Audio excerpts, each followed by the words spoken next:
Passive aggressive, but all right. All right, everyone. Hello. It is Monday. It's time for another guest-filled episode of The Living Force. We're talking a lot of announcements. We got a little bit of casting news to get into. And, of course, we're here talking about a very special book from a very special friend. But before all that happens, Wes is in complete control tonight. So, Wes, whenever you want, I guess, punch it.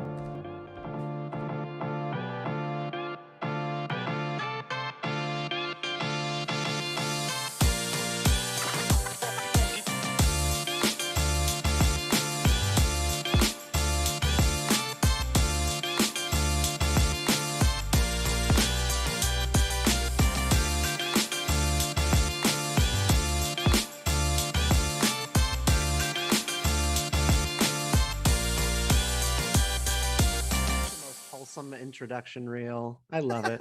Hello, everyone. Welcome to the Living Force, a Youtini Network podcast all about Star Wars books. I don't say that every time, but I do say that I'm your host, Eric Eilerson, and joining me tonight to talk about all about this broken world and how to fix it is a bunch of great people. Starting off with the man who, yes, made another brand new company in the last 2 weeks, Dr. Corey Helton. Hey, man. That is correct. I really thought you were going to say losers right there, but that's okay, Eric. It's been I forced it back into my mouth. I know. So this past week, I completed like a bunch of huge projects that I've been like trying to complete for like a really, really long time. So I feel like ultra productive this week, even though it's just a timetable thing where they've all just sort of fallen on this. They all this ended past now. week. They all ended in the last week. So. But I feel like I've done a lot of stuff. I finished my trailer yesterday, which was crazy. Beautiful. It's beautiful and it's done. It's done. Yep, it's done. It looks really good. Caitlin and I went to I wanted to hook it up and test drive it because I haven't hooked up with the new hitch that I got.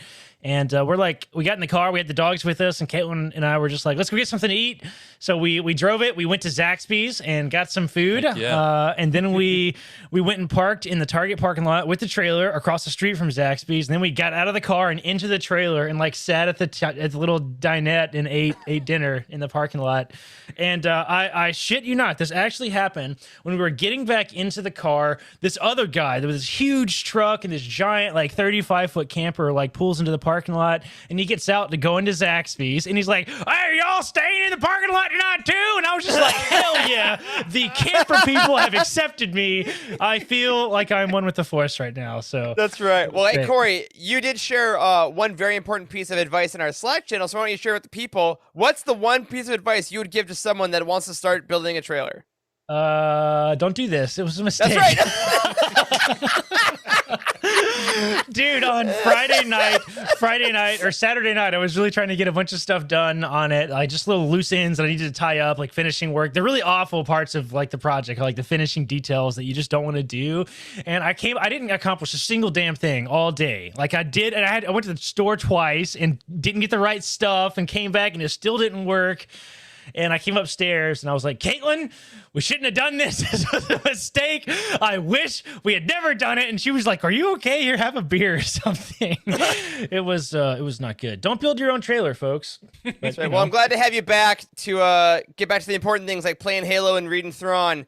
Or you can be like our next guest and play a hell of a lot of NBA 2K, Dr. Charles Hankel. Yeah, thanks for that warning, Corey, to not build my own trailer, because that was definitely on my list right after take a nap and start a puzzle. But I'm glad you had a great week. I did too. Yeah, is that a new tree? Did you put your tree up behind? Is that this week? It's a new tree. Real Don't tree? judge me yet. Tree. It's a real tree, man. I don't mess around with no fake tree. Whoa! I mess around with a fake tree. I won't take this elitist nonsense. Mess around with whatever you want, Eric. Yeah, it's a real tree. My apartment smells of fresh pine, and I love it. Wow, I love the smell of fresh pine. That sense of just belonging and love is exactly the feeling that I get when I look into the glorious eyes of Wes Jenkins. Look at that. Hello, everyone. I have the power tonight. I am excited, though, because I was supposed to get a delivery tomorrow of something that y'all have read weeks ago, but I finally got in graphic novel form The War of the Bounty Hunters. Oh, sick. Hey! I was expecting Ronin. Yeah, that's all of them. Yeah. Fantastic. So I finally get to read it. I'll probably finish it next week, or actually this week, because I have the whole week off, yet I worked all day today. But excited to talk about new book that we read into. So let's do it. That's right. That's awesome. What a great segue, because we are here, in fact, to talk not about any of our shenanigans, but about the new release, How the Force Can Fix the World, by this man, author, podcast enthusiast, and former guest, Stephen Kent. Welcome back, dude. I am Dr. Stephen Kent, the third doctor on the network. There it is. You're back. You wrote a book. Hey, yeah, it's true. I think like I came on the channel a year ago and I was like, if this book is finally I remember that and becomes That's a real thing. And now it's on my shelf and I don't know what to do with my life. Well, you go on podcast and talk about it. I think that's the next step. Lots of podcasts, and that's okay. I'm having such a great time. It's been so inspiring hearing that so many people are excited about how you can apply Star Wars, like chicken noodle soup for your soul, to being a better person and engaging with your neighbors in a more constructive way. So it's been fun. I love it. Chicken noodle soup for the Star Wars. That's where we're going, folks. Again, this is what we're going to talk about later in the show. How the Force Can Fix the World. Available now wherever you buy your books, if they're in stock, because they've been selling out of stock in certain places. So be sure to pick this up or keep listening because we're going to talk about it a little bit. One last disclaimer, two last disclaimers. I'm already lying to you. I'm sorry. Number one, if you're watching along, make sure you like the video, subscribe to the channel. Helps us reach out to other people. Leave a comment throughout. Do all that kind of stuff. And if you're listening on your favorite podcast platform, hello. Thank you for listening every single week. If you haven't reviewed us on your place of listening and or followed us, depending if you're on Spotify, Apple Podcasts, go ahead and do that. Helps people find us, and we'd love to hear what you think about what we're doing. Second disclaimer, if you're watching the video, you'll notice there is an odd yellow blanket to my right.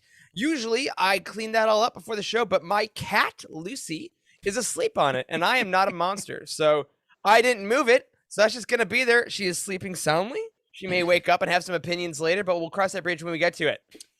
All right, Please, Corey. please don't look at the shit in the background in my shot. But you know, I want to know what your your cat thinks of the Last Jedi. Why are we not getting the cat's Last Jedi take? That's what we. Oh, she thinks it's perfect, is what she thinks. Damn it! Next, You set him up Wow. too easy, too Steven. fast. Alley-oop, baby. So before we get into Steven's amazing book and some announcements, Corey, we did tease this earlier, but you and a few members of our staff have been actually very, very, very hard at work this last week on a huge Youtini project. We talked about it a bit last week, but since that time, it is ready. It is Youtini.gifts, GIFTS, like presents. Youtini.gifts is now a full site. Tell us about it. Look at this. We're sharing it on the screen right now. Yeah, Youtini.gifts is live. I think it's .gift actually. I think it's not plural, is it? No, it is .gifts. is Wow, I didn't even know. I Plural. built the website. I didn't even know what it is. It is plural. Yeah. I think It's it's all I think a blur. It's GIFs, maybe GIFs. Youtini.gifts. We teased this last week, and between being a doctor and building a trailer and all my other various ways I measure my own success, I was able to put together this incredible, kind of a little website, kind of to simplify shopping for Star Wars fans in your life. Me and a bunch of people on the team, actually, we all went shopping hardcore and found some of the best Star Wars products on the internet and made like these cool little curated gift guides. So, you can send this to your loved ones and tell them what to buy you, because there's a lot of junk out there.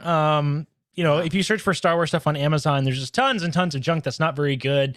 And even like the apparel is like not very good. So we put a whole bunch of hours into sorting through like stuff that we know that Star Wars fans would like, and you can check it out. And also a cool way for us to generate some extra income around the holidays and pay for bills and all that fun stuff. But yeah, this came together really fast. I called it the 2-week business when I pitched it to everybody, and everyone 100% thought I was absolutely insane.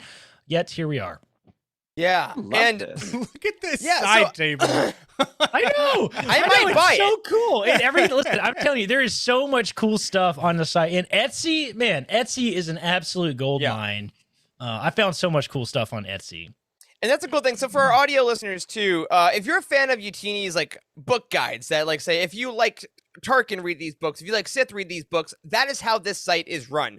Because again, at Youtini, we want to make things easier for you as a consumer. So we have categories. If you want to buy Star Wars stuff for your office or for other, it's the holidays, right? So for someone else's baby or for someone else's apparel, for someone else's bookshelf, for someone else that's a gamer, we have categories for you. We have links for you directly. And like Corey said, it's not just to like big business stuff. We have a lot of Etsy stores. We have a lot of independent crafters that we're linking you to. So you don't have to go through the other sites on the internet that are definitely trying their best to put together, I don't know, top 10 Star Wars gifts for your mom or whatever. It's so bad. It's so bad. You go if you search for like Star Wars gifts, because I did this, I wanted to see like what categories other people have and stuff. It's like really bad. It's like Forbes magazine has a best Star Wars gifts, and it's just like really dumb shit. I mean, I don't know. I'm just like, that's what someone is gonna get me because they know I like Star Wars. I'm just like, I appreciate you trying. I really do. So go ahead, Youtini.gifts, and better yet, you know what? Send the people in your life to it to buy things for you. Because be like, hey guys, you might be buying me Star Wars things for the holidays. Here's maybe one that you should go check out. So congrats to everyone on our team for their amazing work on that. And that is a website we own now. So you can use it for the holidays, but also birthdays, anniversaries, it's gonna stay up. Yeah, So we're gonna keep maintaining it for sure. yeah. So thanks to everyone for helping us out.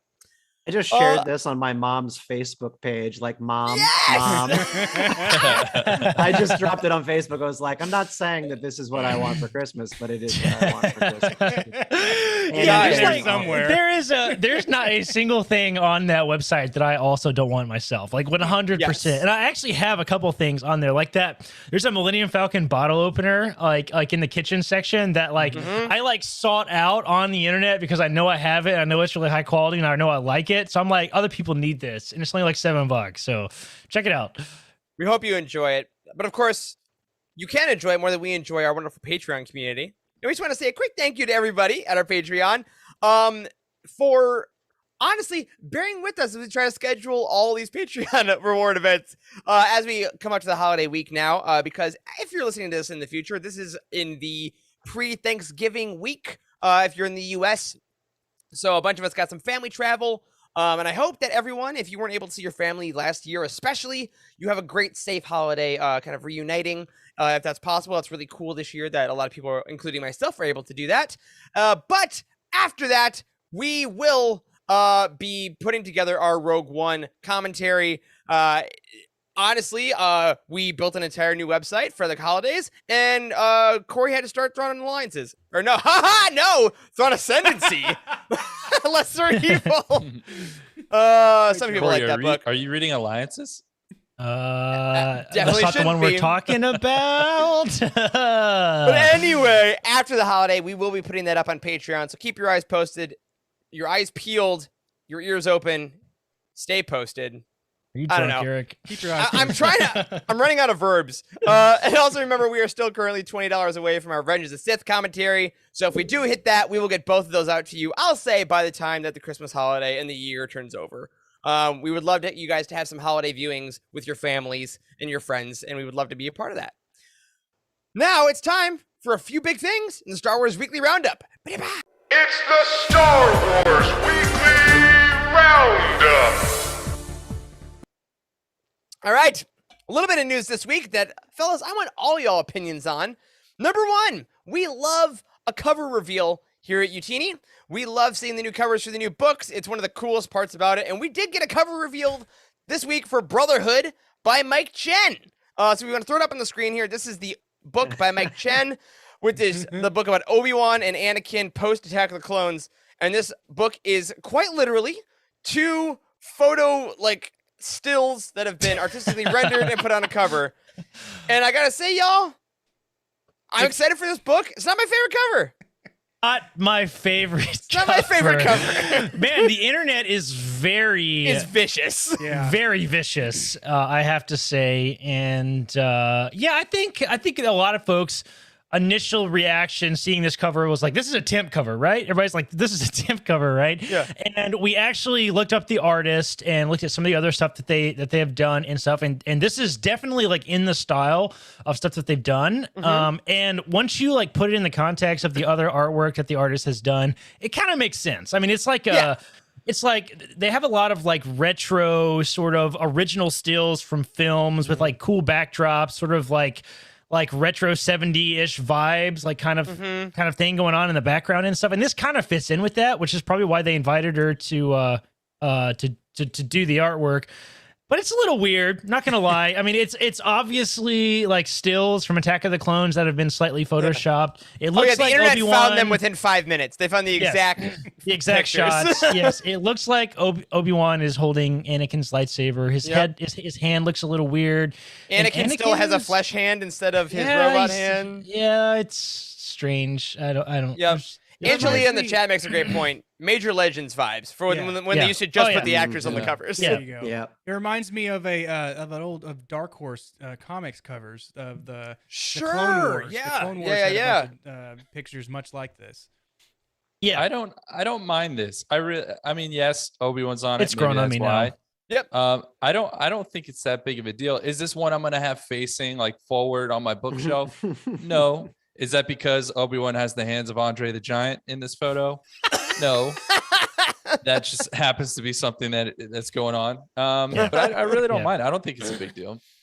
Yeah. I'm interested to see, honestly, it'll be a fine cover. I think the book I'm really excited for still. Mike Chen showed in his, from a certain point of view, story with Palpatine that he's an extraordinary writer. This story seems really awesome. And you know what? We got a lot of variant covers in the past. So who's to say how many covers we'll get for this one? Yeah. Yeah, Might I mean, only be it one. looks. I mean, I think somebody said on Twitter or something that they're leaning hard into like the sort of meme culture surrounding the prequels. And I like that. I like that. I think it's fun. And That is I mean, exactly what I was thinking as well. Like Yeah. this is Yeah. prequel memes like personified into actual that's book art. It's exactly the what it ironic. It's the ironic love of the movie. Yes, Yeah. I know. And Attack of the Clones, we just did our roundtable for Patreon. So if you're not a patron, you want to hear us talk shit about the movie for 2 hours, then go join our Patreon community. But also the love of that praised it. movie. Yes, also praised the it. love of the We movie. praised it. I was getting to that. This book has, please. I hope the writer. I hope Mike Chen puts a whole bunch of really cringy Anakin lines in it because he has to. He absolutely has to. Please, I want more We'll cringy see. Anakin in my life. Please. We'll see. We'll see what happens. Regardless, it comes out next year. Get your pre-orders in because there's supply chain issues. Pre-order books. Oof. Yeah. Sorry, man. That's hitting home a little bit. Yeah, it really is though. All right, pre-order your books, and if you read digitally, bully for you. Also, a shout out to our friend Cheryl up in Canada, whose Thrawn Ascendancy Lesser Evil was delayed because there was a literal landslide that stopped it. So even if the supply chain does work, sometimes the world is literally stopping books from getting to you. So, hope that gets better. But one thing you don't have to pre-order is digital entertainment, including the upcoming Ahsoka show, which got an announcement of a new lead. That's right, y'all. It's confirmed. Sabine is coming to Ahsoka. Yes. Natasha Liu Bordizzo has been cast as, quote, a lead opposite Rosario Dawson. This is not a cameo. Lead. This is a at least, maybe not a co-lead, but I would assume at least the level of a Cara Dune, a Grief Karga. This is a recurring character. What did you all think about this? Steven, I want to ask you first, because we talk about Rebels a good amount. Yeah. What is your history with Sabine, and were you stoked or at all surprised about this news? Well, my history with Sabine is I adore her, and she's one of my favorite characters in Rebels. Probably my favorite character, honestly, just because I love her art vibe. I think bringing the whole idea of a street artist into Star Wars was something that really, really excited me. And yeah, I this was my only thing on my wish list for Rebels spinoffs. I don't particularly love Ezra as a person. Kanan bit the dust, and so Sabine's right up there. This was what I thought would happen because of the way that they've sort of framed the end of Rebels with Ahsoka and Sabine wandering off, and then Ahsoka looking for Thrawn in The Mandalorian. It all makes sense. You got to have Sabine. So this is really. Do we know anything about the actress? What is her background? She has been in, I believe, The Society was her main calling card. I've not watched that myself. She's been around for a while. There were a few actresses I know that were rumored and definitely confirmed by some sites. Don't believe anything till it's, I'd say, deadline at minimum, StarWars.com ideal. Because again, this still isn't on StarWars.com. This was confirmed by Deadline and The Hollywood Reporter, I believe. But yeah, I don't know much about her personally. I'm glad that, again, they cast a woman of color as Sabine is.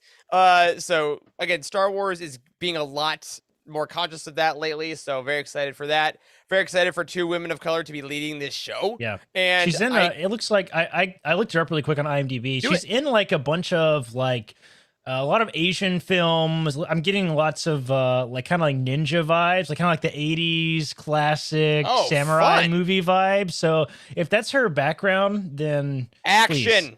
Bring it on. Yeah, absolutely bring it on. This is exciting. I mean, the armor is going to be brought to life, I assume, for real. Some version of the armor. The Darksaber. There's lots of cool stuff we could bring into this for sure. We're going to get to see that armor in real life. Yeah, that's what I was saying, man. That's going to be wild. That's going to be a revolution on screen. For sure. I'm guessing that this will probably be probably 2023 if I had to put any money on it, as far as, because we got Obi-Wan next year, we got Andor next year, and we got Bad Batch Season 2 as of this point next year. So I think that's a little full, but this is very exciting. Very stoked for Sabine. So love for the Rebels crew. Again, keep your eyes peeled. I'm sure StarWars.com once these announcements are made, they're usually not far behind with like a more general announcement, but we may have to get through all the Book of Boba Fett press first, which is just fine because remember, in about a month, we got a brand new Star Wars series coming to Disney Plus. So that's very exciting. Another thing that's very exciting, though, we got a brand new crawl that got kind of subtly put on StarWars.com about the High Republic. Again, if you've been reading the High Republic books and the comics, in the front of them, there is a crawl, much like the movies that we love, of course. And we got a new one that got dropped for the Fallen Star era, or what is it? Phase? Nope. Wave 3. Yes. Someday I'll get it right, y'all. Someday I'll get it right.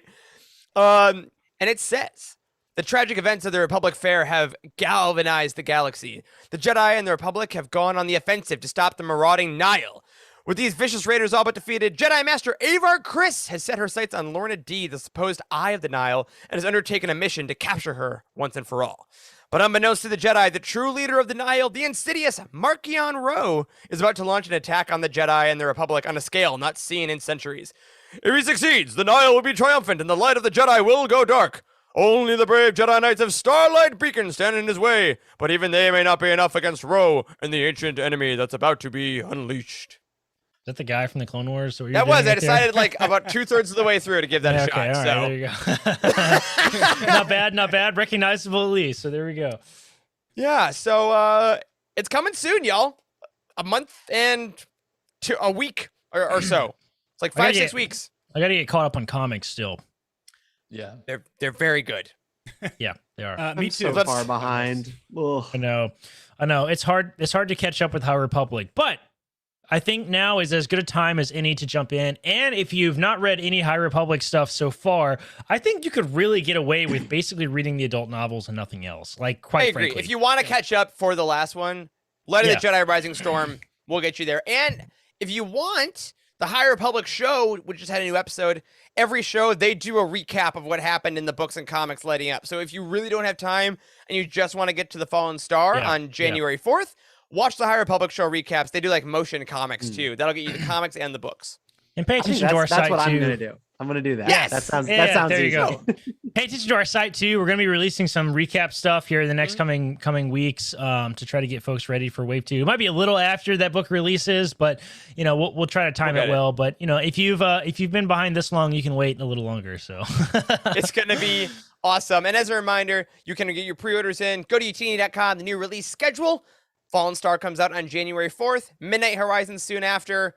Cannot wait. Oh, and I want to show you guys here that lovely care package I got from Disney Lucasfilm last week. I did finally frame my High Republic lithograph. nice. So this is on my desk now. With the autograph. And the giant one is in a gold frame. Gold, it's Target. It's a goldish frame that's in my dining room. 14 karat gold. That's right, man. Only the best because I went in for toilet paper and bought 2 frames. All right, on that, we're going to take a quick ad break to show you a new ad about all of our new live shows, or a new ad about our current live shows, rather. And when we come back, we're talking all about how, in fact, the Force can change the world. Fix the world. Damn it! We'll be right back. I messed it up.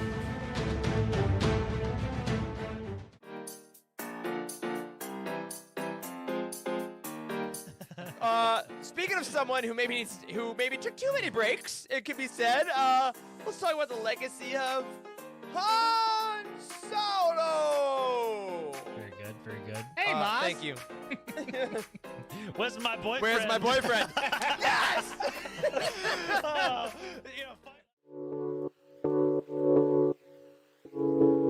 I did, however, find a full-page image of a Rancor drawn by Cam Kennedy. All right, here we go. Impadajoyos brand, just to prove to you that I'm not making this up. See if I can get it up close enough to the camera. You see him there, looking in his Bali self. It's like if Buzz Lightyear met BB-8 in Jedi form. That's like what that What a looks quote. like. That's nice. Expensive. And then omnibuses, because they only print these once. So I got technically You're I gonna have flex, the huh? I got the entire KOTOR series in collected. It's just in a hardback. And it's- autograph. yeah, it's right? I was also gonna say, signed by show- John Jackson flex. Miller. So If you're gonna flex completely and show off the autograph too.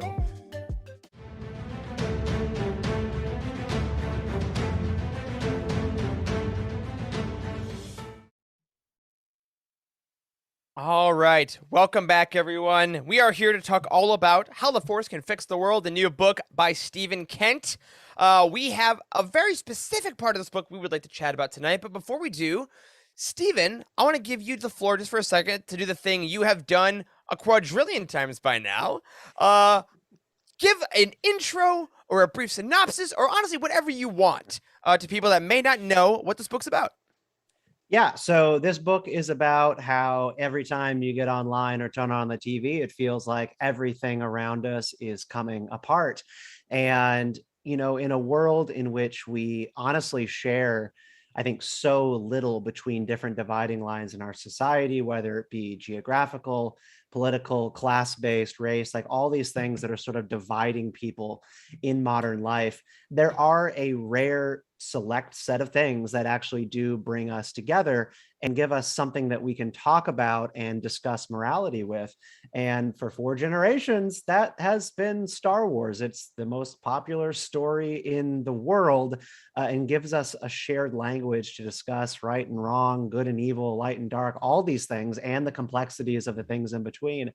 And I wanted to write a book that basically spoke to all of the chaos we see and why Star Wars brings me solace, helps me order that chaos, and helps me find in myself a sense of calm as well as hope. If I tried to couch the book in one single critique, it is that Anakin Skywalker became Darth Vader because he could not live with the advice that his mother, Shmi Skywalker, gave him when he left Anakin, which was to not look back. He could not let go. And from that first moment where she said, "Don't look back," he did look back. Right after she told him, "You cannot stop the change any more than you can stop the sun from setting." And if I had to encapsulate my political worldview, it is that I believe change is natural. Change is as natural as breathing, as life itself.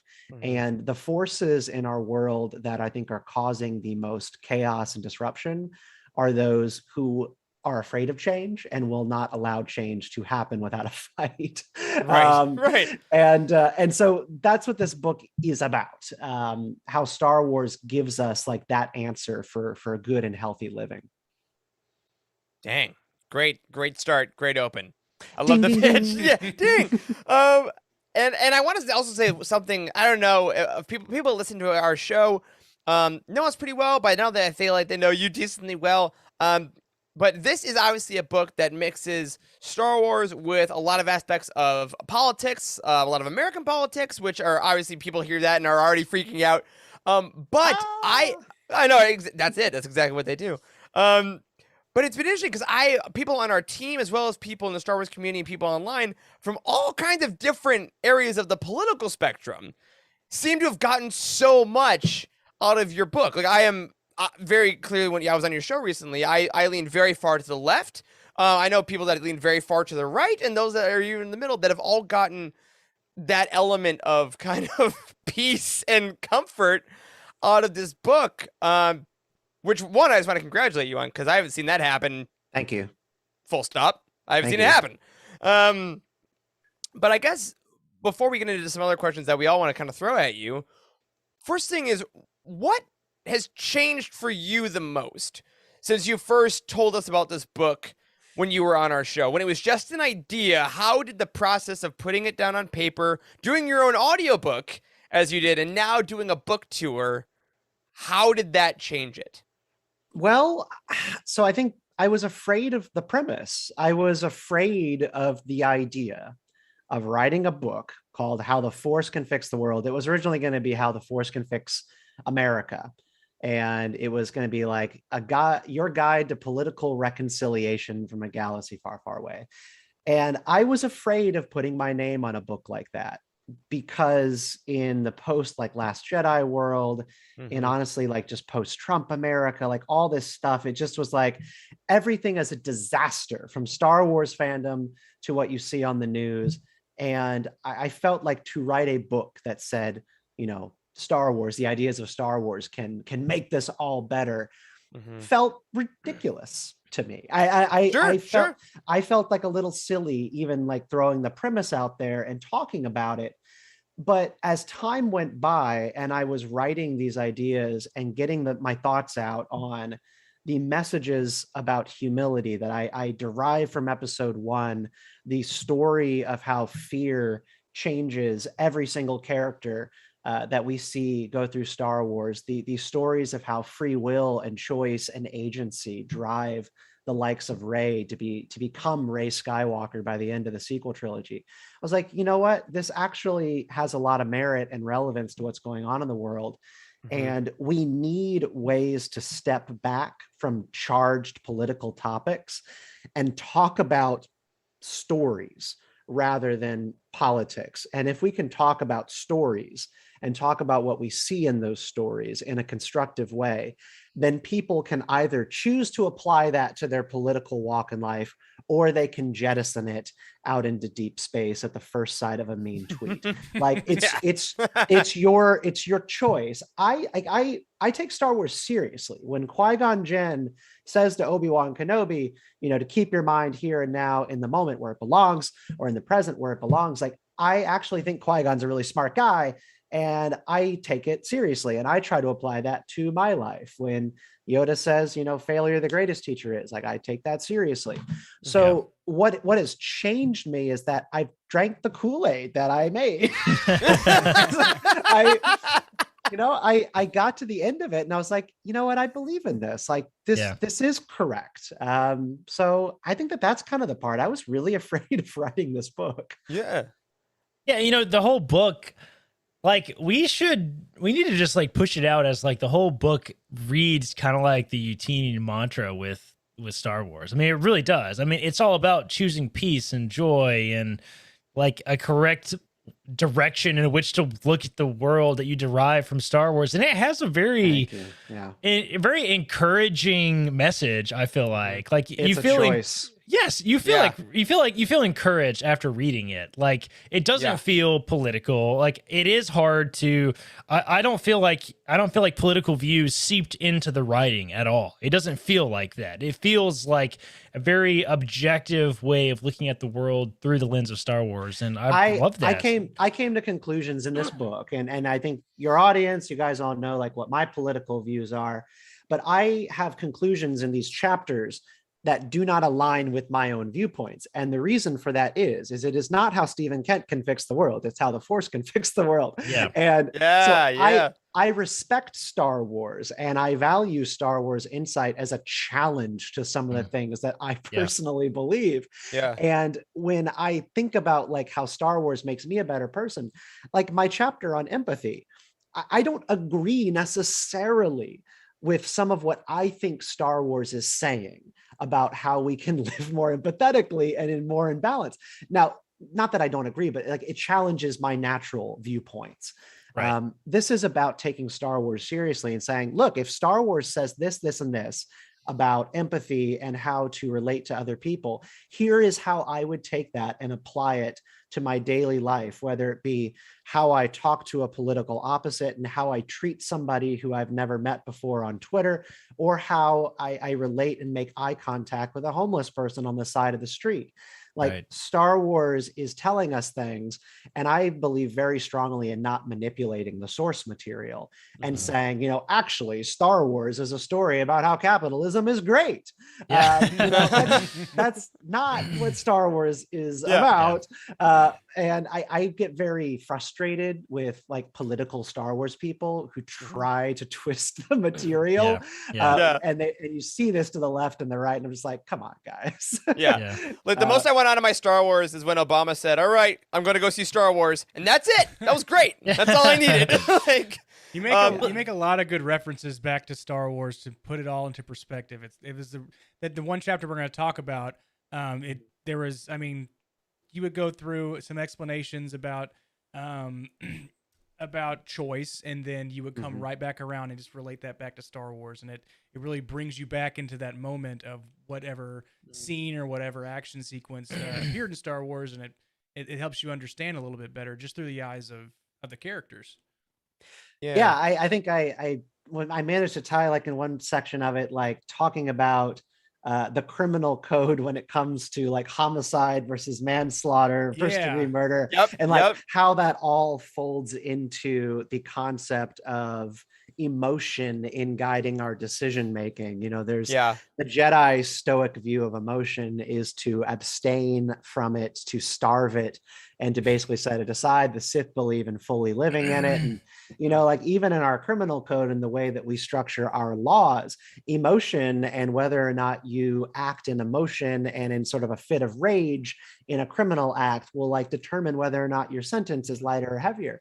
Like there are all these different ways in which you can connect Star Wars right to the real world, even down to like whether or not, you know, we have advanced math classes in California and Virginia, you know, based on children's natural talents. I ended up drawing like one of my big sections of the chapter on choice and self-determination, on whether or not there should be advanced tracks in public education for kids with natural inclinations towards math and the sciences. And there's actually like a Star Wars lesson as to why we should in fact do that. Yeah. And that's one of the great things. Like I never knew I wanted to figure out how Anakin Skywalker would be tried as far as degrees of murder and manslaughter, but then I read it, I'm like, oh, you know what? Like, and it's such a, and one thing I just want to hit on real quick, because I want to go into this chapter, but I don't think we've said yet how your book is split up. There are 7 chapters, and they are each based around, they have beautiful Star Warsy titles, like The Child Queen in a World Divided, A Creature in a Mask. It's all great. And they all focus on a singular thing. So it's humility, empathy, fear, hope, redemption, balance. And what we're going to talk about tonight is choice. And I love that organization, because those are, if you had like, you know, the whiteboard that they use at the High Republic, what is Star Wars? Those are the words you put on the whiteboard of how do you define the saga. And before we get into it, I see Charles wants to ask his first question we have here on the choices chapter. How did you, I guess, decide which words made the final cut as far as these chapters go, or did they just jump out to you? Yeah, that's actually a really tough question. I'm really bad at going like into the memory vault like that. Like I have a Google Doc somewhere and I could pull it up and I could find like, I could find what the original things were going to be, but the original manuscript of the book was going to be 11 chapters. And there were going to be several more virtues. There was going to be one on family. So there was going to be a chapter on family. And at some point I wrote a couple of chapters, and I realized that they were kind of like cannibalizing one another. So like my family chapter was going to be about how in Star Wars, there's belief that you can have a chosen family and that you can choose your own direction in life. And that was a powerful part of Star Wars, is that family is not only natural, but it's also the people you choose. And so that ended up gobbling up the choice chapter as well. So I was like, okay, well, actually, we don't need a family chapter, because the idea of it is all about agency and whether or not you can start with a blank slate, even though you come from the Palpatine family or something like that. So there were a couple more. There was a foreign policy chapter, and it was going to be, you know, about like war, but that ended up being part of the fear chapter, you know? It's going to be about taxation and trade routes and how do you deal with blockades. And it was like, I don't know if this is so much about the current world, but I tried to zero in on just like the main primary concepts of Star Wars. And then the book just kept getting smaller and smaller. And honestly, I liked that more, because it's a lovely size. It's a I lovely wanted to write size long book. chapters, but not a lot of chapters. Yeah. Not every book has to be Thrawn Ascendancy, Lesser Evil, Mother of God. This is it's lovely. In Stoic philosophy, so this is the Greek Stoics going on into the Roman Empire. This was sort of the philosophical underpinnings of those two great civilizations, and this also is basically what George Lucas's Jedi Order is based off of, a combination of Buddhism and Stoicism. The 4 main virtues of Stoicism are wisdom, courage, justice, and temperance. And if you had to encapsulate all of the Greek Stoic tradition, it's those 4 things. And so I was like, all right, so Star Wars, I got to keep it simple. It has to be just a couple of things. And, you know, humility, empathy, hope. Fear is not a good virtue. Fear is the opposite of the thing you're going for. So you're really going for courage, right? Which is one of those Stoic virtues. And then the choice thing. And like in the Stoic tradition, temperance means abstention. It means discipline. It means, not being a drunk, like that kind of stuff. And You're what out, Eric. Right. Boring. Yeah. Boring. Eric Sorry. is done. And I just was really fascinated by like how Star Wars actually has a message like directly related to temperance. And that's the choice chapter, which we can talk a little bit about. You make enough bad choices in your life, you develop enough vices, you find your inability to choose things are much limited, much more limited for you. I likened it a little bit to like smoking. Like if you choose to never smoke a cigarette in your life, you will never know what it feels like to be at your son's little league game and feel called out to go smoke outside the fence, right? Like you don't have to make that choice because it's not on your mind. Right. But if you practice temperance and you practice the Jedi, levels of discipline, you will have never consumed that thing in the first place. Therefore, your free will have been preserved. So that's kind of what I was drawing from with this book is what is Star Wars main principles? And I ended up with 7. Yeah. And within those, you explore some pretty big ideas too, right? Like within the choice chapter, kind of one of the primary things we're focusing on, you looked at fate, right? Like what is fate? How do we view fate in Star Wars with like the prophecy of the chosen one? And within that, is there any such thing as free will? And how do we use that to examine that in real life? You talked about fate. You talked about determinism. So can you boil that down for our audience? Because not all of us are philosophy minors in college. Okay. Like myself, I understood 3 words of what you just said a minute ago. Boil that down for our audience and how Star Wars helps you to understand that. So fate and destiny are often talked about in the same way, sort of in common parlance. We'll talk about them and use them interchangeably, but they're very different. And so fate and destiny are both words dealing with a predetermined or destined future. Darth Vader is always, saying to Luke, right? Like, it is your destiny to join me. Help us fulfill your destiny. They don't use the word fate. Fate is concrete and determined by the cosmos. So in many ways, when Anakin went to Mortis, right, with Obi-Wan, and he saw those visions of him becoming Darth Vader, he saw his future. He started to be plagued by the idea that he was doomed to this, that this was going to be his future, no matter what he did. So fate is determined by the gods. It's determined by the universe. Destiny is determined by choices in life. Your destiny is this thing in the future, down the road, and there are multiple paths that can get you to destiny. Some of those paths are going to be longer. Some of them are going to be shorter. And you might, like Anakin, go off through the woods. And he spent 20 years in the woods, in the wilderness, right? Away from grace and goodwill and all the wonderful things in life. And he did find his way still back to his destiny at the end of the road. He was wrong. He thought that he had a fate that he was doomed to, but he did have a destiny. He just had to find his way out of the woods and back onto those main roads. So I hope that kind of like helps clear it up a little bit. Fate is something that you just cannot escape. And it's really like nihilistic and sort of cynical. I really like this chapter in particular on choices. You have a lot of really cool sort of analogies you draw. I really like the bit between like the Sith and the Jedi Code was really interesting. And Eric didn't really talk about this much when he was kind of going through your chapters, but you have this really cool like artwork and stuff too at the beginning of all the chapters. Like it feels really smooth, and I really appreciate there's a nice little summary at the end of every chapter as well. I did find that helpful for the tip sheet.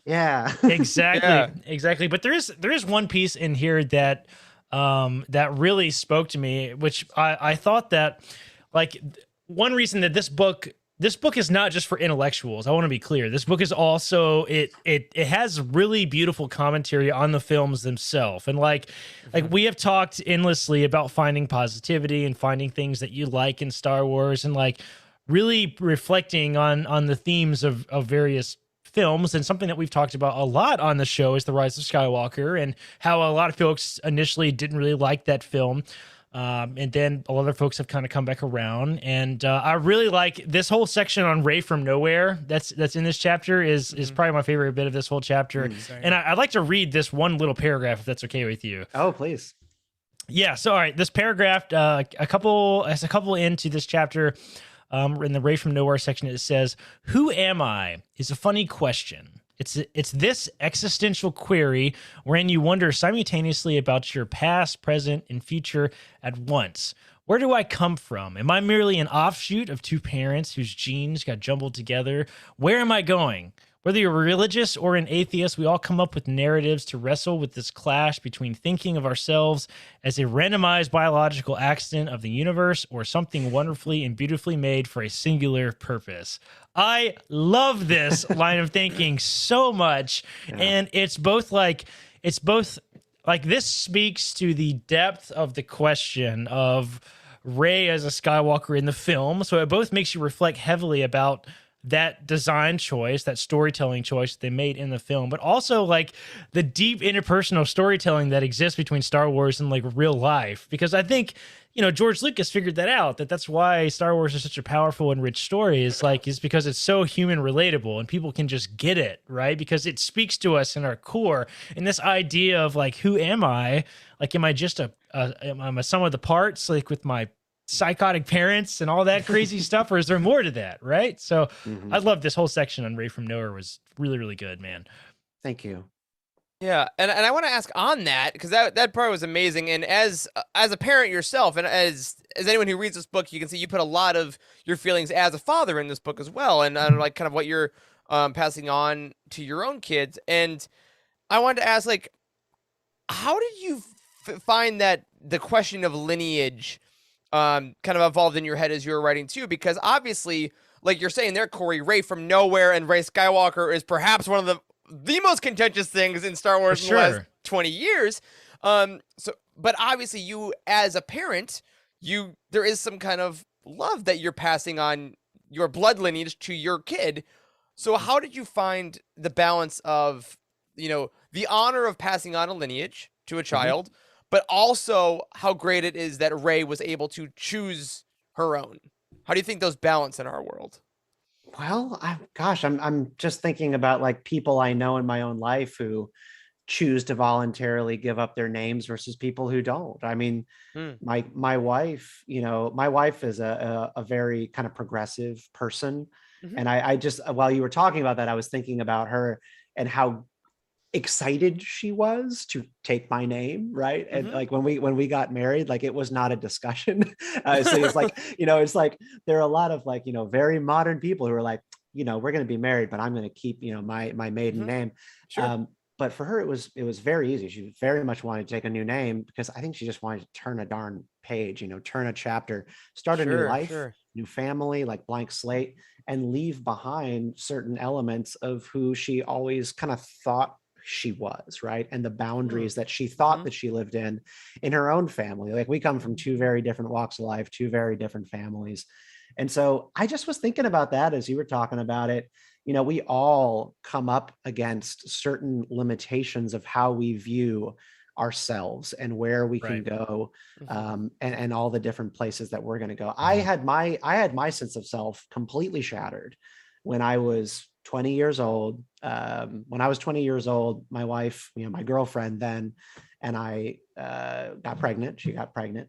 I was in my sophomore year of college. I was training to be a filmmaker. I was going to film school. And I come from a upper middle class family, well-to-do family. She does not. And this situation that I found myself in did not feel like the situation that I was supposed to be in. Sure. It did not feel to me, and this was like sort of my spoiled 20-year-old self thinking, I was like, this doesn't happen to me. Right. And it completely wrecked my sense of who I was at that moment. I had to put school on hold for a little bit to try to get all of that shit together and figure out what we were going to do. And we did, but I ended up on government welfare for a couple of years, food stamps, WIC programs. and living in an apartment, which I just never would have thought someone with my last name would be living in, because I became a dad at 20 years old. And I had to work to try to make sure that everyone was going to be okay. So, it's just like, it's those things. It's like that Kylo Ren attitude about like who he thinks he is. And he doesn't think that he's going to have certain problems because he's a Solo and an Organa, right? Like there are these certain elements of ourselves that we think that we are owed. And when that part of ourselves is shattered, we have to rebuild a sense of who we are. So that's kind of like a side tangent, but like we all fall into places where we don't know who we are anymore based on where we thought we were coming from. Yeah. And you have to make that choice. I mean, that was a choice you made, that was obviously a life-changing choice. And I think that fits nicely into the book of like, I feel like a lot of us that are put into the choices, whether it is to that level or it is lesser, sometimes you don't understand that you're in the middle of one of those choices when it's happening to you. The people in Star Wars don't know they're in Star Wars, right? That's the fun thing. Road, right? Yeah, you don't know that you're making that choice, and I think that's one of the really powerful things about this chapter, is that we're watching it. We know that the choice is happening, but if someone were watching your Star Wars story, would they be seeing you make a choice, and what would that mean to them? Like, and there's like a class of people out there. They're called determinists, and so Sam Harris is like a philosopher, kind of like atheist, firebrand podcaster. He's a determinist. He generally believes that free will is an illusion, that everything that we do is the result of one domino falling and hitting another, and that all of your choices that you think you're making are electronic, or not electronic, but electric activity going on in our brain that we just cannot control. I am wired to love pizza and not be able to choose anything else when pizza is in front of me. That is what I want. I have that conversation with patients literally every single week. Whether on like a serious note, whether it be addiction, whether it be sex, whether it be like, your vices, your tendency to gamble, that you are wired a certain way, and this is going to happen to you. Maybe your parents gave it to you. Maybe it's just in your genes. And a determinist believes that like we have an illusion of choice, that we think we make choices, but we don't. And I actually was like convinced of this for like a hot minute. I listened to one of his podcasts and I was like, holy shit, what if this is true? Yeah. He said basically like, you think you have free will. I want you to do an exercise, and I'm not going to get this perfectly right, but he would say, pick a movie that you want to watch tonight when you go home. Pick a movie, any movie. All right. What movies came up? What are you going to pick? And he goes, all right, so what did you land on? Say you just happened to say you ended up with Taxi Driver, the Robert De Niro movie. He goes, why did Taxi Driver rise to the top of your mind? You've seen a million movies. You've seen hundreds of movies. Why did Taxi Driver pop up? Did you even think of Return of the Jedi? Did you even think that you might wanted to watch Ronin? No, they didn't pop up. So did you have the choice to choose between these movies? Certain things rise to the top of your mind. Sure. And he's like, maybe a minute ago, as you were driving down the road, you saw a person with a mohawk, and it reminded you of Robert De Niro from Taxi Driver. And so Taxi Driver popped into your head. And like, that's how our minds work. You go out to a restaurant and you have choices, but it's limited to a menu. And I was like, you know what? That is absolutely true. All the choices you make in life are really determined based on who you know. Have you been educated? What options do you think that you have? What can you even perceive? And that's like the determinist worldview, that free will is like this illusion that we tell ourselves to make us feel like we have choices. And this comes up in Star Wars all the time. Oh yeah, I mean, Rey chose to be a resistance fighter because Han Solo happened to be on Jakku and took the Millennium Falcon in. Like, if she doesn't run into Han Solo, she doesn't get to choose that path. Right. Yeah. And also like Kylo Ren did not choose to be plagued by dark thoughts, right? As a child. you know. And I talk a little bit about this in the chapter because it's an issue close to my heart, is like the issue of like school shooters, mass shooters, stuff like that. Yeah, right. Like, and particularly ones that are deranged. It's like with Kylo Ren and like some of these people who grow up to be like the Columbine shooters of the world. Obviously they input certain things, you know, whether it be music, paraphernalia, drugs, you know, awful video games, whatever, into their system. But did they choose to be plagued by dark thoughts? No, they didn't. There was a mass shooter in the 70s who I describe in the book, who went on a killing spree after killing his mother. And then he went to a college with a sniper rifle and killed a bunch of people. And he left behind a suicide note saying, "I don't recognize my own thoughts. Someone please help me." And he, sure enough, had developed a tumor. Months before, a tumor had grown in his brain, suppressing the part of his brain that, you know, would give him cognitive control, emotional control. And his mind was out of whack, and he did not recognize his own thoughts anymore. And I just kept thinking about like our dark side characters who are plagued by outside forces. Kylo Ren hearing voices in his head that he thinks are his uncle or his grandfather, Darth Vader, but it's Snoke messing with him. This wasn't free will for him. He was manipulated. Right.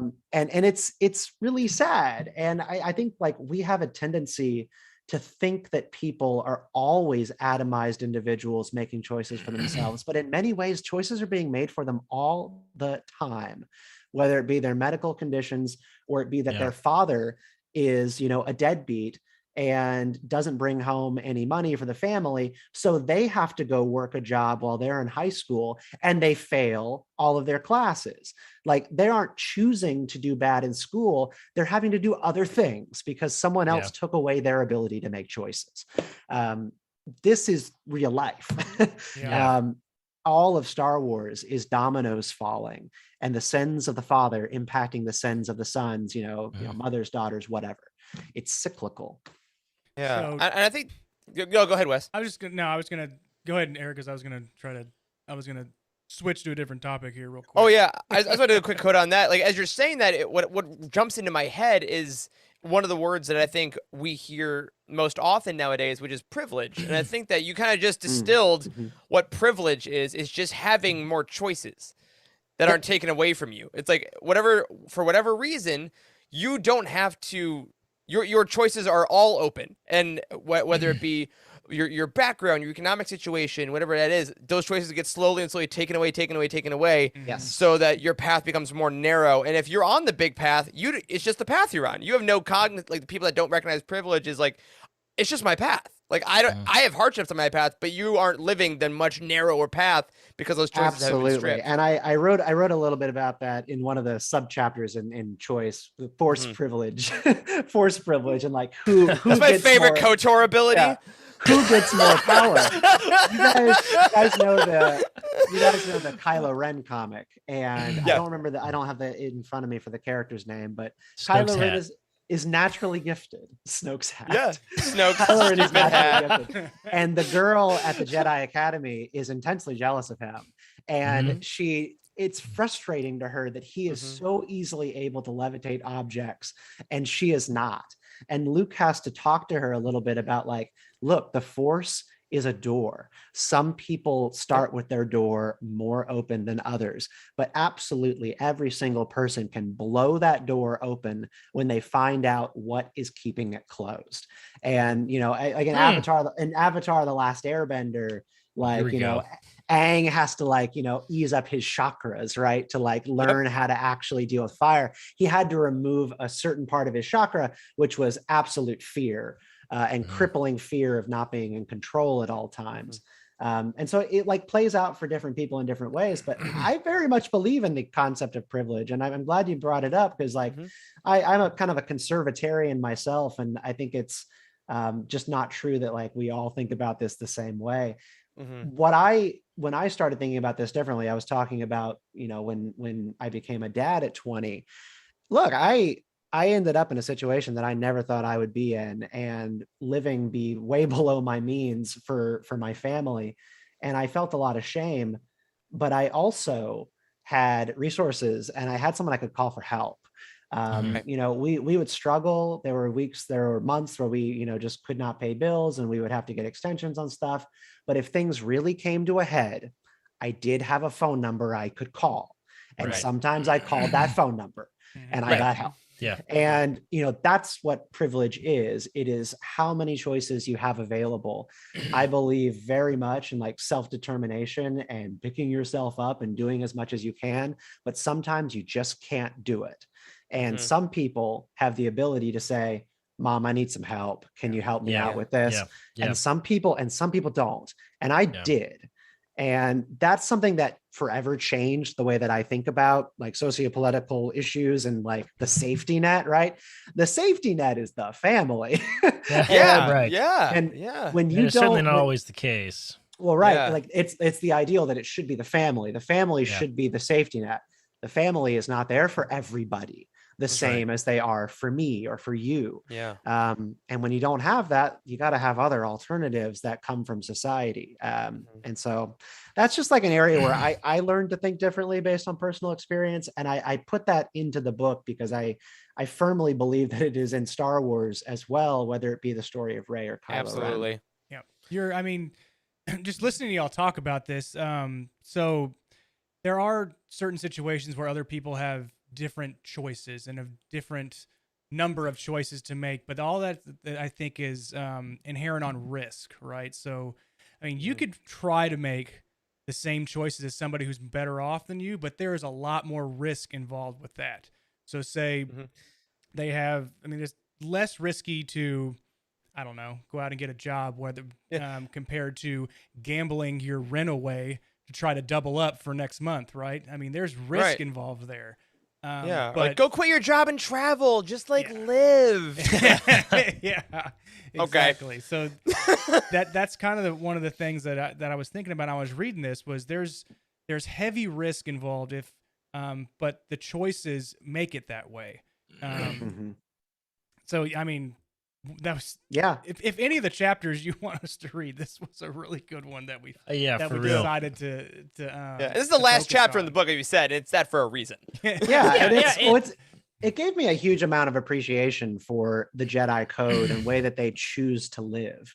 You know, there are many ways in which the Jedi get this all wrong. And I think like they have a very unhealthy relationship to romantic love. I think that needed to be reevaluated so that their members could live more fulfilling lives and also know how to deal with attraction and romance in a healthy way. But the choice to abstain from it is not without cause. They know that once you allow for those inputs, once you allow for emotion to be part of your calculus when you're thinking, it limits your ability to be rational. You know, like if my daughter is in life-threatening danger, I cannot think rationally. I will do wild things to save her.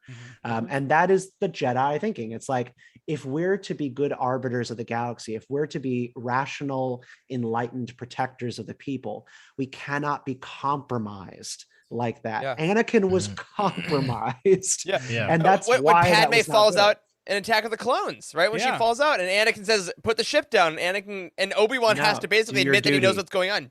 She would do her duty. And it I mean, it's heartbreaking. I love that in this specific issue too. This is kind of the topic in which you compared and contrast the Jedi and the Sith code too, which is I think everybody who's a Star Wars fan that knows about the Jedi and Sith code somewhere along the way has asked, am I a Sith or am I a Jedi? Like, I think everybody has asked that question because there is a message in each of the code that are not that different from each other in a lot of ways. Can like, I read them? Yeah, Please absolutely. Do. So the Jedi code goes as following. There is no emotion, there is peace. There is no ignorance, there is knowledge. There is no passion, there is serenity. There is no chaos, there is harmony. There is no death, there is the Force. The Sith code goes as following. Peace is a lie, there is only passion. Through passion, I gain strength. Through strength, I gain power. Through power, I gain victory. Through victory, my chains are broken. The Force shall set me free. What these both are about is what gives you freedom. what puts you on a higher plane. And the Jedi code is about living with less and having less and being able to connect with the Force. It's like the anti-materialist worldview. It's the idea that when you don't have belongings and things, you can actually hear what's going on in the world. You can like listen to the sound of nature because you don't have, thoughts buzzing around in your head about what's going on with your bank account. How are my assets doing in my offshore accounts? You can be in touch with the world. It's about freedom. And the Sith code's about freedom too, but it's submission versus domination. Like it's the sub-dom thing, right? It's two versions. Am I a sub or am I a sub or a dom? Sure. It's the Star Jedi, Wars, baby. The Jedi is submitting to the universe. Yeah. They're submitting to things that happen around them and going, I'm not going to fight this. The Sith says, I get freedom from dominating the forces that want to affect me. I'm going to control the world. I'm going to control others, and no one can hurt me anymore. And that's going to be freedom. Yeah. And there are people who live both ways. You can think of a couple probably right now. Yeah, it's like, are you Elon Musk or are you living in a van? Like this, like it's literally I become so, because I mean it's wealth in the modern day, right? Like if you have enough money, you basically do what you want, regardless of political spectrum, regardless of whatever. Like if you have enough wealth, you can live outside these bonds, right? The Sith equivalent is I'm going to be so rich that any laws, any whatever, I can just overcome. Versus the Jedi is like, I will disconnect. I will live off the land. I will, we see people on TikTok all the time, at least I do, of like, I'm going to just go minimalist and I'm just going to listen. Algorithm, Eric. It's hey, my algorithm wants me to be at peace. What can I say? I do too. But like, it's like, that's the choice of like, I'm going to, get what I need, but I'm going to listen and really listen to the world and disconnect. And then you see those people on the other end. There are the rich entrepreneurs that then revert back, that sell all their possessions and then go to living in a studio doing nothing. And it's so interesting to see, those evolutions of people. And I've never thought about relating them to Jedi and Sith, but we see those stories too. The Sith that come back to the light, and the Jedi that, I don't want to live in a van anymore. I want to take that advertising job and then become a rich and powerful Sith. Like, so go ahead. I was just going to say,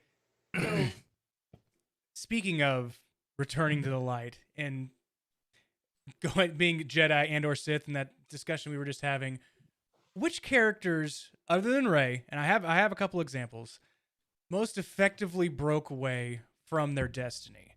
And we obviously have Kylo Ren, Ben Solo. That happened in The Rise of Skywalker. But there was an instance where almost we lost somebody to being good or inherently good, and they could have taken a very different path for the rest of the movies in Solo, a Star Wars story. When Han's or Infant's Nest was talking to Han Solo, it's like, hey, come with me, come help and be a greater good for the galaxy. And he's just like, I'm not going to do that.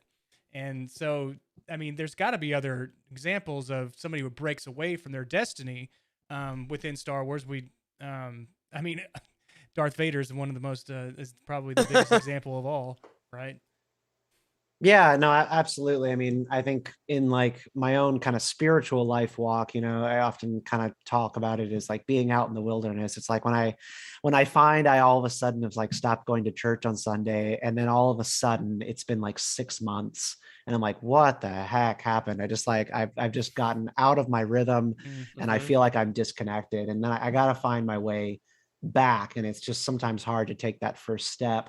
A lot of times people cannot perceive that they have the ability to step back onto that path.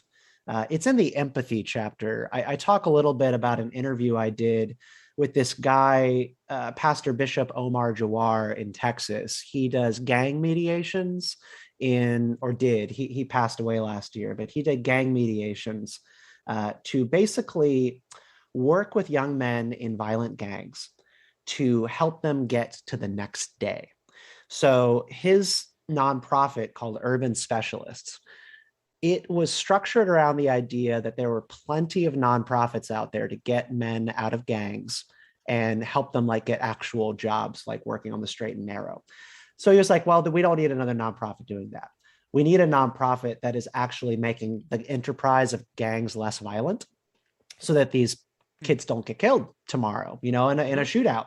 And so his urban specialist in Dallas mediates gang disputes and actually like works with gang members to stop bullets from flying so that then more choices can be made. Yeah, straight up. In the weeks ahead. He's like, kids can't leave gangs if they're dead. Right. And so Right. that was the point of his nonprofit. And I did an interview with him to talk about how Kylo Ren and Darth Vader, because he was a Star Wars fan, they get trapped in that life because in Darth Vader's instance, he's made enough bad choices that there's nothing left for him. There's nowhere to go. No one loves him anymore. He can't just walk to the Rebel Alliance and be like, hi, I want to be good now, and put on a white cape. They'll execute him. There is no choice for him other than his anger, his shame, and to be Palpatine's servant and to one day kill him. That's kind of like what he ultimately wants. And then there's Kylo Ren, who desperately wants to rip this tumor of love that he has for his parents out of his body.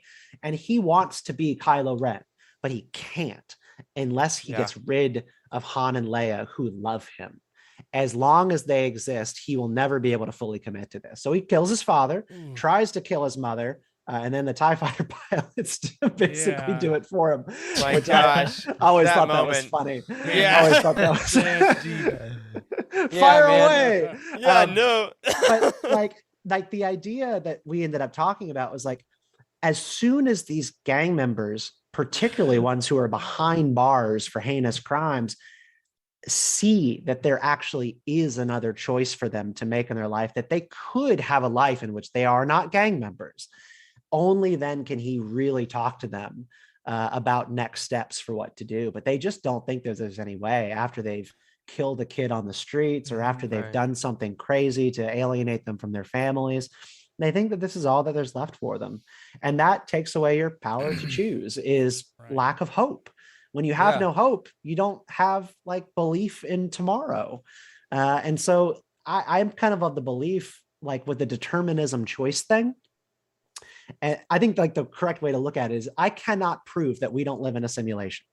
I cannot prove, just like I can't prove there is a God, I cannot prove that we're not in a computer program right now. Yeah. And it is better for me to believe that I have free will than to embrace the computer program idea. Because if I embrace that this is a simulation, then nothing I do matters. Right. Nothing matters 100%. if I believe that. So it's like, maybe determinism is the truth, but it's healthier for us to believe in choice anyways, which is like, that's the balanced truth of it. Hey, I'd really appreciate you being at the party and being that way and not being, this is a simulation, this party sucks and we're all going to suck and we all suck. Yeah, because that is a choice. I mean, we talk about, mental health is such a beautifully, I guess, in the light topic nowadays. Like, we really talk a lot about mental health and in the public sphere. And I think that is a great part of it, of like, yeah, so what if that's the choice? Your mental health is helped by not believing that nothing matters and we're just going to careen into the sun. Yeah. That's not the best healthy thing. So I love that idea. And as we kind of near the end of our chat with you, we have a couple more, we have just two more questions we want to talk to you about. And one I want to bring up is something that was really beautifully intimate that you wrote, because it was something that your mom told you when you were young, or I guess younger. And you said in the book you mentioned a regrettable choice that you'd made, and you went to your mom, as again, we all hope we were able to do. And you said, what should I do? And she told you to make more choices, and not to correct, not to go back. She said to make more going forward. And that was so powerful for me, because it was frankly something I never thought about before, about when you mess up, to double down and just make more choices. So can you, in your own, these are your own words, you wrote the book, but like in more of your own words, like what does that philosophy kind of mean to you? And does that still steer how you go and what you teach your own daughter about? Yeah, it does. I would say that the moral of that story, and I think how it's applicable to people's lives, is when you've made a mistake, and for me this was a financial error that I had approached my mom about. I basically, I'll just share it like real quick. I'd never had a credit card before, and boy, I fucked it up. Oh yeah. Same. I never had a credit card, and the bank told me it was a great way to build credit. Why would they lie? Yeah, to have a low ceiling credit card with like a low credit limit. And they're like, just put gas on it and then pay it off every month. But no one told me that when you have a low credit card limit and you're spending 100% of the limit, that hurts your score. Like I never knew that like credit cards were based on like what percentage of the max you were using. So my limit was $200. So I spent $200 a month and paid it off like a bill, and it tanked my score. Anyway, I was basically mortified because my credit score had been annihilated and I could not get a decent apartment for my family anymore because of this stupid choice that I had listened to BB&T about. And I just was terrified of how I was going to fix it. Like, do I go get another credit card? Do I up the limit? Do I take out money to fix this problem? What do I do? And when you start to feel like this, you would rather just get back in bed and cover yourself up with the covers and not leave. And I've done it. I've done this before because halfway through the book, I had a personally traumatizing experience, losing a friendship, and I lost all hope in this book's premise and all hope in like Star Wars as a way to bring people together.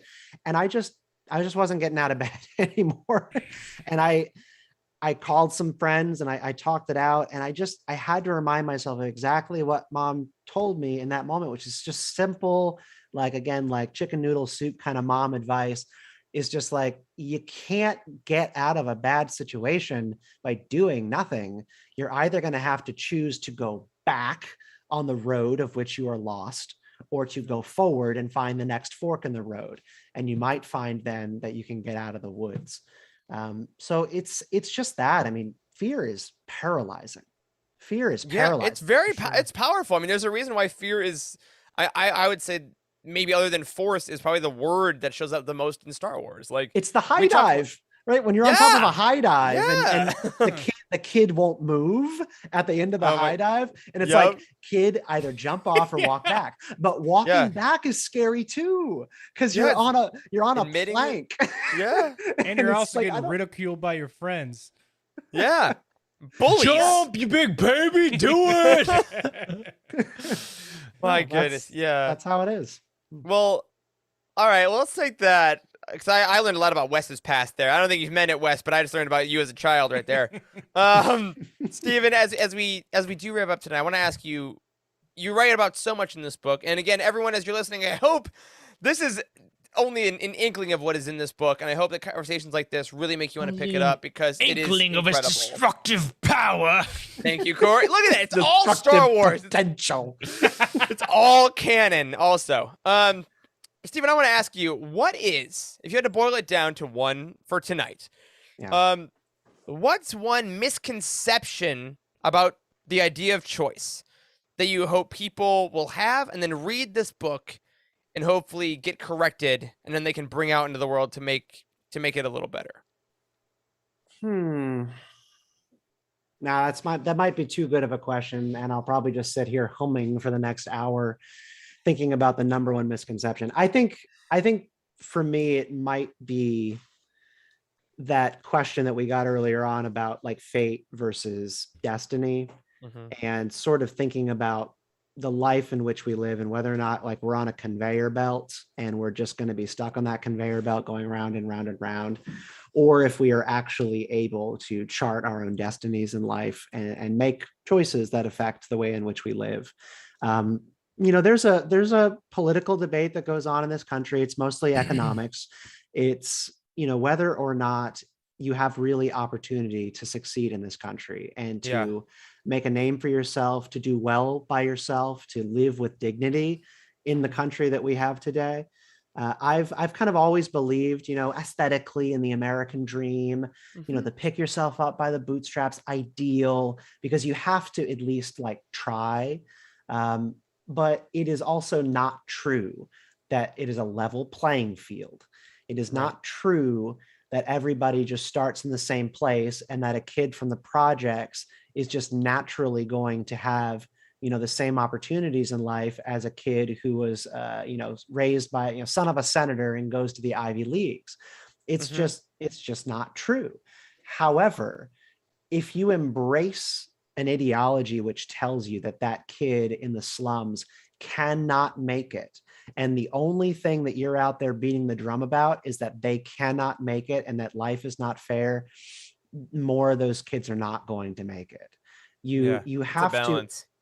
And I don't want to say noble lie because it makes it sound malicious, but like, sure, I believe there is a moral imperative to tell people against all the odds, you can do this.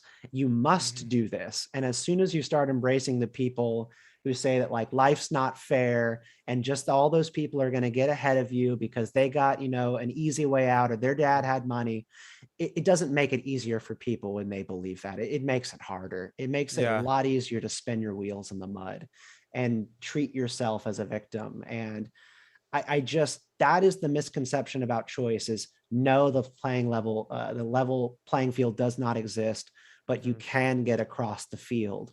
And we need more people who recognize that and are willing to lend a hand and help people up and then tell the people in the back, you can do this too. How can we help? Yep. It's a two-part system. You can tell people they can do it, but then you got to reach that hand down. And I think it's a beautiful way to live too. I think that, everyone helping each other. What does Anakin say? The problem in the galaxy is that no one helps each other. Right. And I think that's a beautiful, bring it. It's all back to Shmi. That is beautiful. And I'm so glad you said that, Eric, because I think it's like, I mentioned like the pick yourself up by your bootstraps thing. It's like, why don't you get down and tie someone else's shoes for them? Why don't you? That's great. If you want to keep the metaphor, be of service to people and help them tie their damn shoes. So, I love it. And you know what? On that, we have one more thing. I said I didn't, but we realize now, you, sir, are now a Star Wars author. You have a hardcover book with Star Wars that you wrote. And because of that, every time we talk to a Star Wars author on this show, we ask the same question. And now, sir, you are in that company. So going forward, obviously this book is all about a lot of tangible ideals. You put a lot of yourself into this. You put a lot of your family into this. Going forward, if people had to say this is the legacy that Stephen Kent left on Star Wars or on this community, what do you hope that is?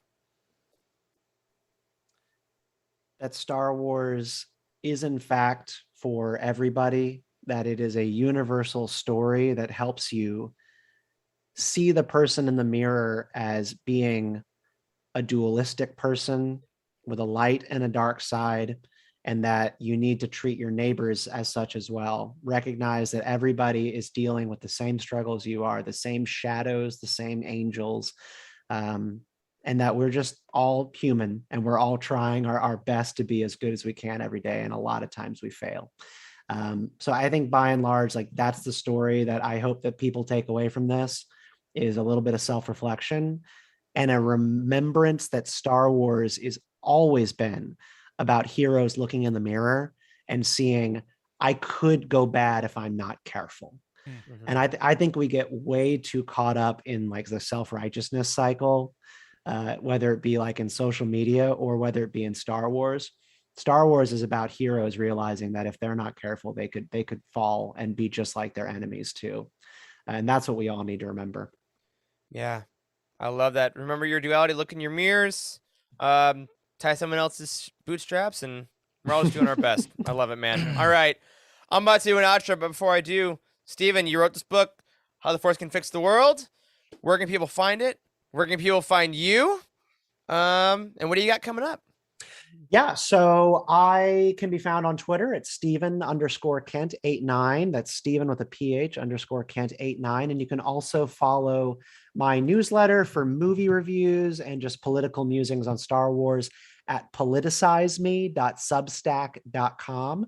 And my podcast is Beltway Banthas. I think we'll have a couple more months of episodes before the show possibly finales around around the new year. So maybe tune in. There's a lot of great stuff in the backlog.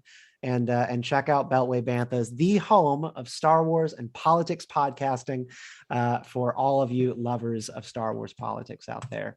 Kind of in the year ahead, I will be going out on tour, like again for the book in between February and May. I'm going to do Dallas, Phoenix, Denver, San Francisco, Austin, Miami.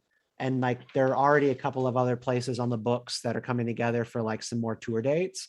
So if you think I should come to town, Chicago too, and do an event on how the Force can fix the world, I'm going to Chicago as well. So yeah, if you follow the newsletter, that's where I'll be posting about dates. So that's politicizeme.substack.com. Perfect. And of course, folks, one last time, in the meantime, be sure to get your copy of How the Force Can Fix the World. And if you're so inclined, Stephen, you also recorded your very own audiobook to go along with it for our Audible listeners. Thank you very much for doing that. Not everybody reads their own book sometimes. And I really appreciate that. Oh, thank you. Yeah. No, that's it was great. really good, man. Yeah, my audience at Beltway Banthas told me to. I really was unsure. I was really unsure if I wanted to do that because they sent me like really amazing auditions by professionals, and I was like, "Holy crap! I want that guy to narrate my book." But my listeners told me that was a punk way to go, so I did. Not in the cool way. Not in the cool punk way. Punk that's right. Well, that's right. And of course, everyone, we haven't said this in forever, but if you want to get Stephen's book, head over to youtini.com/audible, get your free Audible trial, and use your credit on Stephen's book. So, all right. On that, Stephen, as always, dude, what an absolute pleasure having you on the show. We'll have you on again so soon. You don't have to write a whole nother book. You can. This is a great one. But we'll have you on very, very soon. And of course, you can find Stephen everywhere there. Everybody. Oh, wow. But that's going to do it for this very enlightening episode of The Living Force. If you support us on Patreon, we want to thank you for that. You're great. We hope you enjoy all kinds of episodes like this. A special thank you goes out to Cheryl Bell, OK Endar, Jeremy Kazina, JG Kars, Earl Q, Patrick Ortiz, and Carl Sander on our Jedi High Council, and Matt Billington, Tyler Latour, Elizabeth Cloutier, Jason Mitchell, Freddie C., and Sally and Chris Eilerson on our Alliance High Command. You can find us on Twitter. I'm at Eric Eilerson. Corey is at Doc Star Wars MD. Charles is at C. Hankel. Wes is at Boss West. Steven is at Steven Steven Kent _89 or Steven Kent 89. I messed it up. And we're at Living Force Pod. A special thank you to Matt Davenport, our amazing editor, Ryan, our graphic designer extraordinaire, and Wes, our producer and community manager. Thank you to Corey, Charles, Wes, and Steven for podcasting with me tonight. Thanks to all of you for watching and listening. And as always, may the Force be with you.